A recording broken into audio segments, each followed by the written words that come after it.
உங்கள் favourite TV ஷோக்களை இனி miss பண்ண தேவையில்லை. ZEE5 இல் முற்றிலும் இலவசமாக காணுங்கள், இங்கேயும் எப்பொழுதும். அட நீங்க என்னையா தேடுறீங்க? நான் உங்களை தேடிட்டு இருக்கேன்.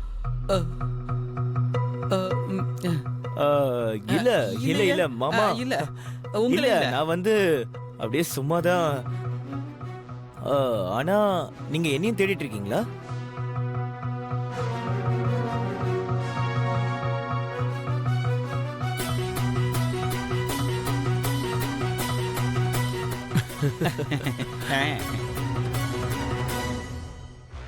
ஆமா, நீங்க ஏன் இவ்வளவு டென்ஷன் ஆகுறீங்க? இன்னைக்கு எவ்வளவு நல்ல நாள். எல்லாத்தையும் மறந்துட்டு நாமளும் ஃப்ரெண்ட்ஸ் ஆயிடலாமே. அப்பதான் நானும் சந்தோஷத்தோட என் ஃப்ரெண்டோட கல்யாணம்னு சொல்லுவேன். இல்ல சரி வாங்க, எங்கேயாவது ஒரு இடத்துல அமைதியா உட்கார்ந்து நம்ம ஃப்ரெண்ட்ஷிப்பை கொண்டாடலாம். சரியா? அப்ப வாங்க.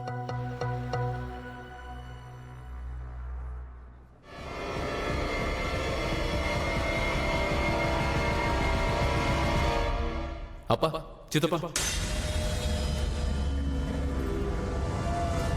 இவர் யாரும் தெரியும்ல?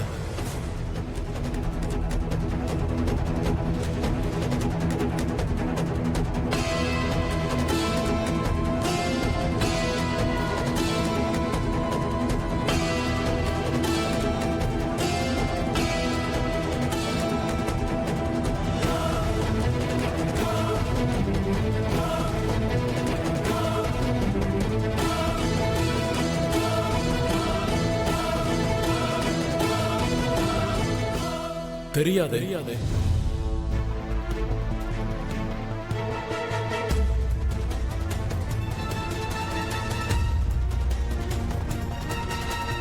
நான் இவனை இன்னைக்குதான் முறை பாக்குறேன்.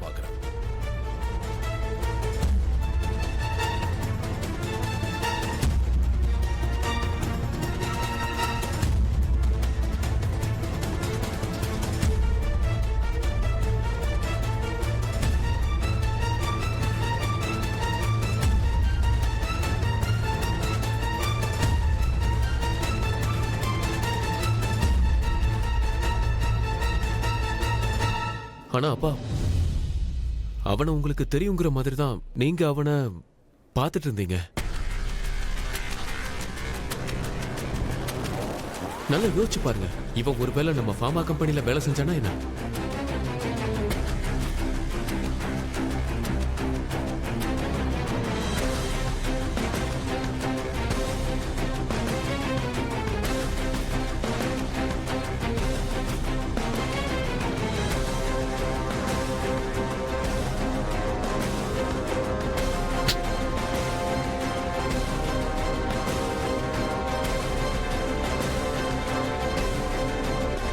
இல்லப்பா, இவரை நான் இப்பதான் முதல் தடவையா பார்க்கிறேன்.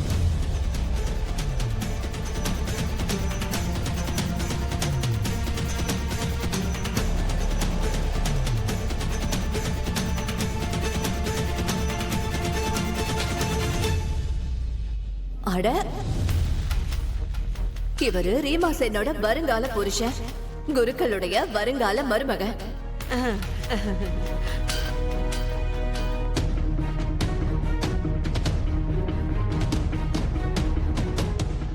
ஓ, இவருதான் அந்த மாப்பிள்ளையா? நாம பொண்ணு வீடு, அதனால நாம மரியாதையா நடந்துக்கணும். அடட இல்ல இல்ல, அப்படிலாம் சொல்லாதீங்க. எனக்கு இந்த விஷயத்துல எல்லாம் நம்பிக்கை இல்ல. ஆனா நாங்க பொண்ணு வீட்டுக்காரங்க.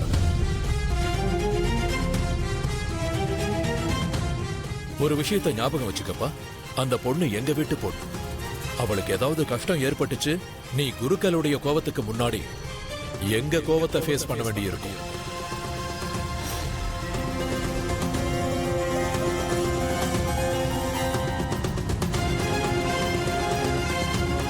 நான் சொன்னது புரிஞ்சுதா?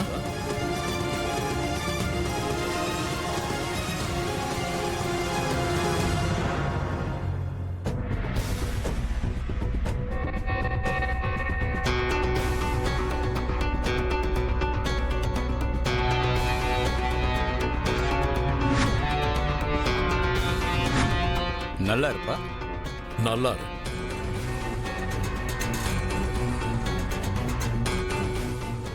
கண்டிப்பா இது எல்லாத்துக்கும் காரணம் இந்த மந்த்ரா ஆண்டி தான்.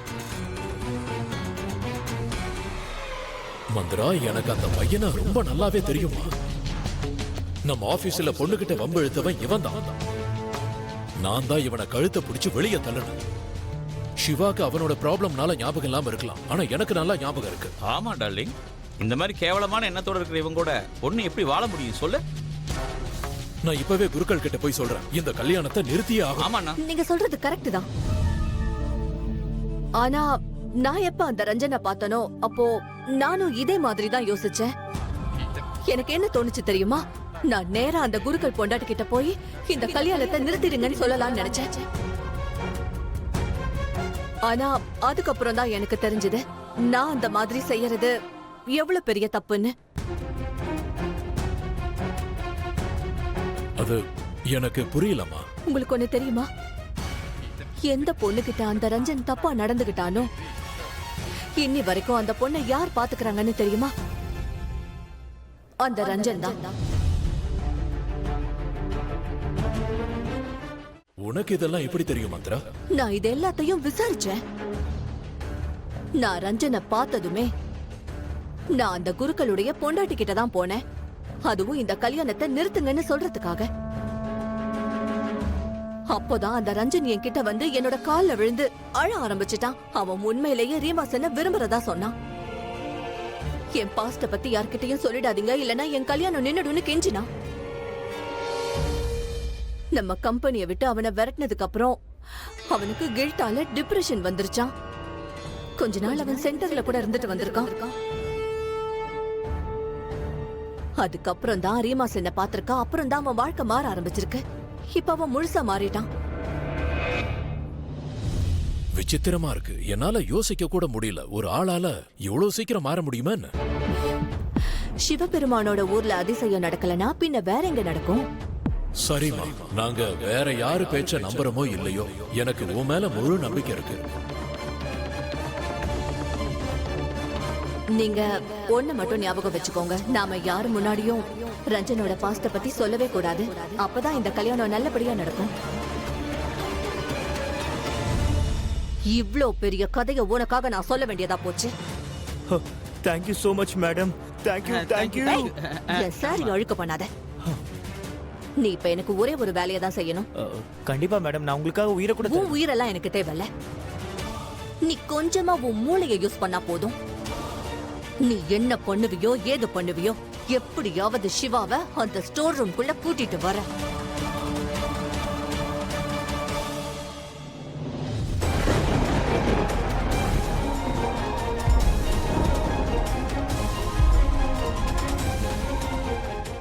ஜீ5 ஆப்பை டவுன்லோட் செய்து அனைத்து எபிசோடுகளையும் இலவசமாக பாருங்க.